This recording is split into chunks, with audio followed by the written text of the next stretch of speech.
Assalamualaikum warahmatullahi wabarakatuh. Salam sejahtera untuk kita semua. Alhamdulillah, pada kesempatan ini kita masih diberikan kesehatan oleh Allah Subhanahu wa taala, Tuhan yang Maha Esa. Sehingga dengan itu kita bisa melanjutkan kembali materi pembelajaran kita dalam sistem jaringan ataupun lebih dikenal sebagai daring. Salawat dan salam mari senantiasa kita curahkan kepada junjungan kita Rasulullah Muhammad sallallahu alaihi wasallam dengan lafaz Allahumma sholli ala Muhammad wa ala ali Muhammad. Baik, pada kesempatan kemarin kita telah belajar sedikit banyaknya tentang pantun. Pada pertemuan ini kita masih belajar tentang pantun, yaitu materi kedua ya. Terus ini merupakan submateri yang kedua juga. Baik, kita perhatikan di sini kaidah kebahasaan pantun. Inilah yang akan kita bahas pada pertemuan ini.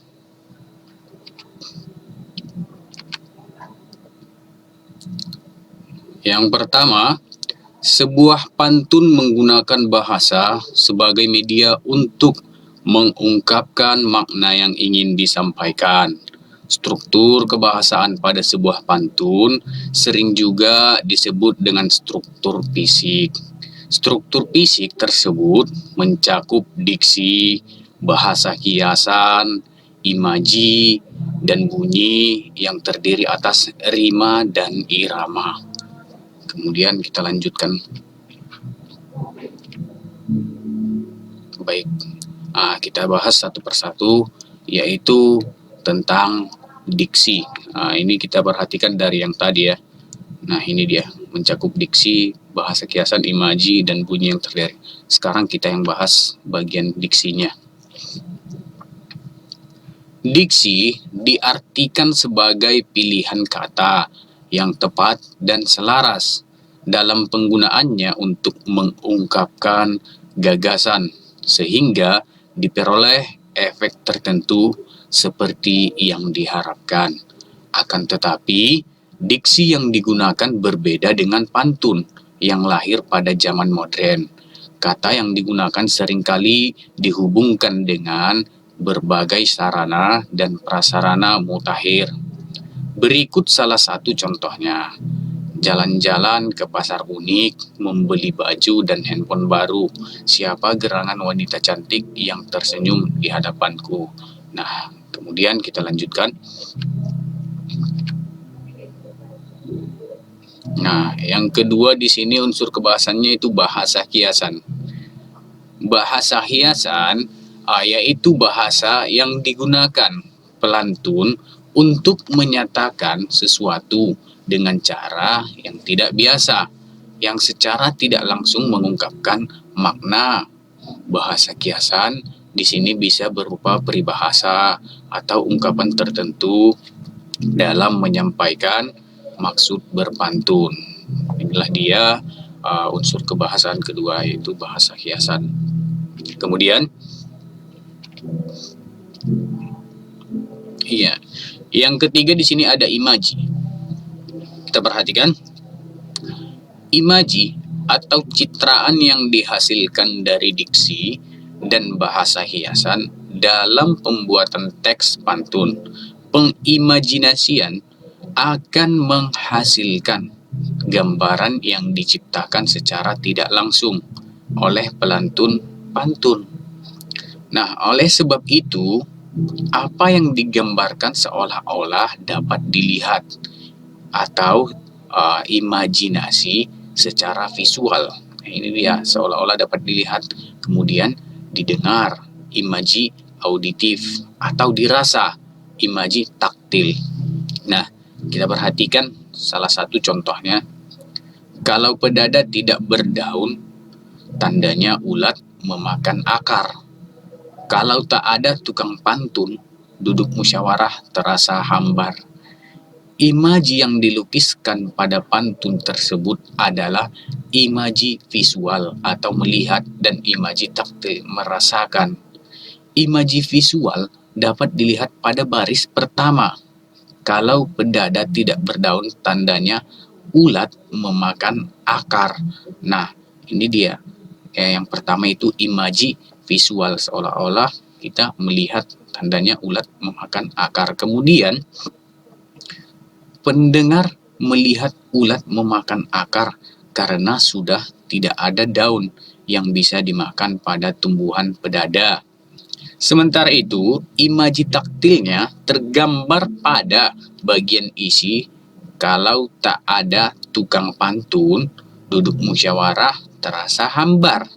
Hal ini membuat pendengar seolah-olah merasakan kehambaran dalam musyawarah tersebut karena tidak ada tukang pantun yang berpantun. Nah, memang kalau kita perhatikan, sangat jarang sekarang ditemukan orang yang mahir berpantun. Semoga kita nanti termasuk dalam bagian ini. Oke, kita lanjutkan.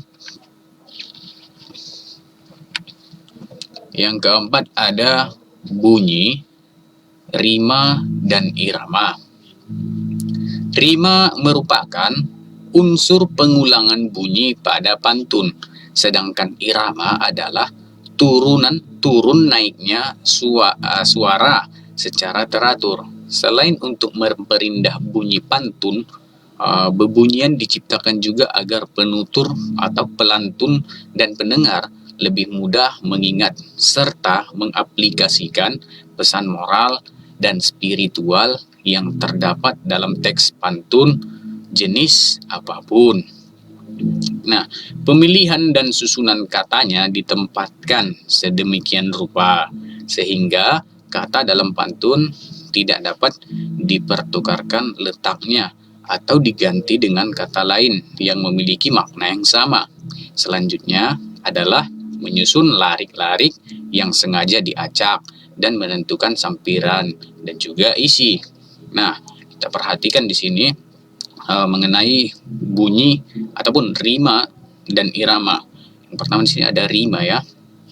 Rima, nah, merupakan pengulangan bunyi pada pantun. Kita perhatikan pengulangan bunyi pada pantun biasanya bersajak AB. Nah, ini dia.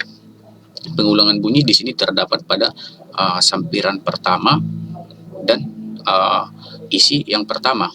Nah, itu dia. Kemudian ya ada irama. Irama itu salah satu naik suaranya. Bagaimana suara kita dalam berpantun tersebut. Mungkin saya praktekkan dulu salah satunya. Seperti ini.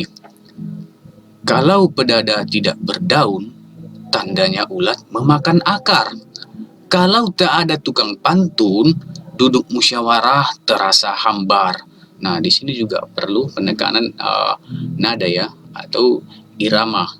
Karena dengan seperti itu kita berpantun akan terasa lebih enak di telinga orang daripada kita membacanya datar. Mungkin membaca datar ya seperti ini. Kalau pedada tidak berdaun, tandanya ulat memakan akar. Kalau tak ada tukang pantun, duduk musyawarah terasa hambar. Nah, kalau seperti itu cara pembacanya mungkin tidak enak karena iramanya tidak kedengaran. Nah, seperti tadi, kita ulang sekali lagi.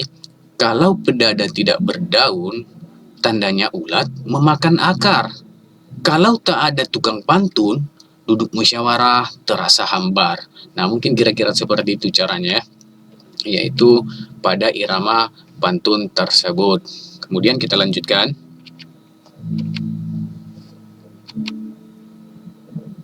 Nah, di sini ada langkah-langkah untuk kita membuat teks pantun. Itu bagaimana kita cara yang tepat untuk membuat sebuah pantun sehingga pantun tersebut terasa tertarik oleh orang untuk membacanya ataupun bisa menghibur seseorang. Nah, yang pertama, langkah-langkah untuk membuat teks pantun biasanya diawali dengan menentukan jenis pantun dan karakteristik pantun yang ingin dibuat. Kemudian dilanjutkan dengan menentukan tema. Kemudian menulis isi dan menentukan sampiran. Sampiran dibuat terakhir karena akan sangat ditentukan oleh isi pantun yang akan disampaikan. Nah, seringkali kita memperhatikan bahwasanya banyak orang melakukan atau menulis sebuah pantun, itu yang pertama difikirkan adalah sampirannya. Padahal harusnya atau lebih baik ya kita memikirkan isinya dahulu. Kalau sampiran itu banyak, yang kita dibuat bingung, kita menulis sampiran duluan terus kita bingung apa yang akan kita jadikan isi pantun tersebut. Makanya alangkah lebih baiknya kita pikirkan dahulu apa isinya, baru kita menulis sampiran. Baik. Nah, yang pertama di sini langkah-langkahnya itu memahami karakteristik pantun. Karena teks pantun syarat akan kaidah dan aturan makna, maka langkah pertama sebelum memulai menulis pantun adalah memahami karakteristik pantun, yaitu struktur dan kaidah bahasanya. Dengan memahami karakteristik pantun, maka pantun akan lebih mudah dibuat sesuai dengan tujuan yang ingin kita sampaikan. Nah, ini dia yang pertama langkahnya, kita harus memahami karakteristik bagaimana karakter pantun kita tersebut. Kemudian langkah yang kedua, kita akan menentukan tema. Tema merupakan suatu gagasan pokok atau ide pikiran tentang suatu hal. Salah satunya dalam membuat suatu tulisan termasuk pantun.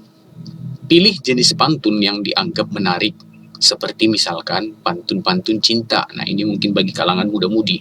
Pantun agama, pantun jenaka, pantun nasihat, pantun teka-teki, pantun pendidikan, dan pantun jenis lainnya. Ini pantun berdasarkan isinya kalau saya perhatikan. Kemudian setelah kita menentukan tema, langkah selanjutnya kita menulis isi. Nah, ini dia tadi. Pertama kita harus menulis isi dulu. Trik dalam menulis pantun yang paling mudah adalah menulis isinya terlebih dahulu secara berurut. Baru setelah isinya diketahui, maka langkah berikutnya kita menentukan sampirannya. Iya, yang keempat di sini menulis sampiran. Nah, ini tadi yang saya jelaskan pertama. Setelah kita menemukan isi pantun, baru kita pikirkan sampirannya apa yang cocok untuk melengkapi isi dari pantun yang telah kita tulis tersebut. Langkah berikutnya setelah menulis ini adalah menentukan sampiran untuk melengkapi isi, yaitu baris ke-1 dan ke-2 dengan memperhatikan persamaannya ataupun memperhatikan ujungnya. Ujungnya harus bersajak AB-AB boleh, atau bersajak AAA juga boleh, asalkan masih sesuai dengan struktur dari pantun dan syarat-syarat pantun yang baik. Oke, mungkin cukup sekian pembelajaran kita pada kesempatan ini. Bila mana ada yang kurang jelas bisa ditanyakan langsung ke Bapak atau bisa dikomen ke channel YouTube kita OSIS SMK Swasta Teruna Padang Sidimpuan. Akhir kata, billahi fisabilil haq, fastabiqul khairat. Assalamualaikum warahmatullahi wabarakatuh.